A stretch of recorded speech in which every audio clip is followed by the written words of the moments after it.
আজ আমরা চলে এসেছি কৃষ্ণনগর রাজবাড়ি প্রাঙ্গণের বারোদোলের মেলা দেখতে। বাইক গ্যারেজে রেখে বাঁশের সাঁকোর ওপর দিয়ে পরিখা পার হচ্ছি।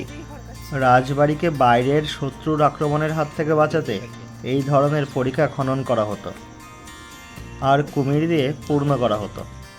আর এখন আমাদের যাওয়ার জন্য সাঁকো তৈরি হয়েছে। আমরা এই সাঁকোর ওপর দিয়েই হাঁটছি। নদিয়া বারোদল উৎসব ও মেলা 2026। আর এই আমরা মেলার ভেতরে প্রবেশ করলাম।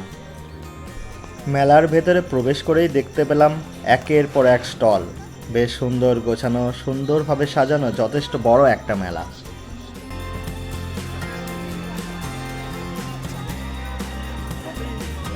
প্লাস্টিকের ফুল, বড় বড় কাপ প্লেট, শাড়ি সহ প্রতিদিনের ব্যবহারের নিত্য প্রয়োজনীয় জিনিসের সম্ভার। কেনাকাটার দোকানের পাশাপাশি আছে একের পর এক খাবারের দোকান।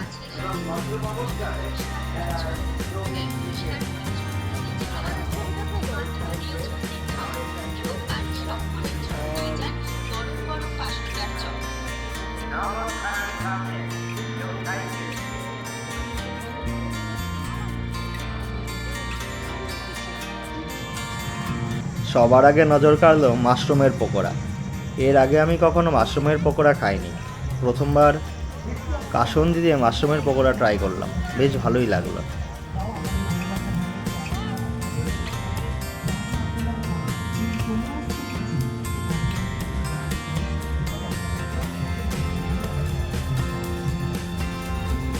মাশরুমের পকোড়ার পর ট্রাই করলাম পাওভাজি।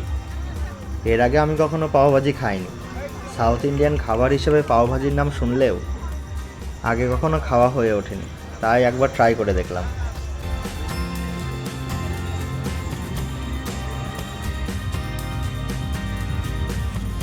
তারপর আমরা মেলা ঘুরতে ঘুরতে রাইডগুলো দেখতে লাগলাম। ডিস্কো, নাগরদোল্লার পাশাপাশি বাচ্চাদের কত রকমের রাইড এসেছে। আর সবশেষে নজর কাড়লো এই রাইডটা। এই রাইডটাকে মেলার অন্যতম সেরা আকর্ষণ বলা যেতে পারে। যারা অ্যাডভেঞ্চার করতে পছন্দ করে তারা চড়ছে, আর বাকি উৎসাহী আমার মতো মানুষের দল এই রাইডটাকে দেখছে।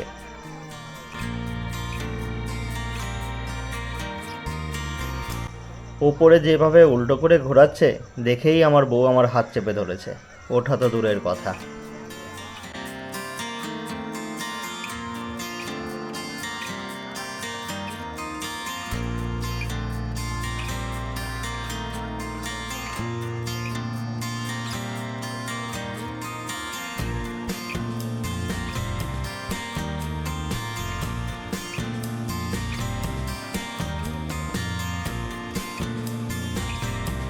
তোমরা যারা এইরকম অ্যাডভেঞ্চার রাইড পছন্দ করো, চলে আসতে পারো কৃষ্ণনগর রাজবাড়ির বারোদোলের এই মেলাতে।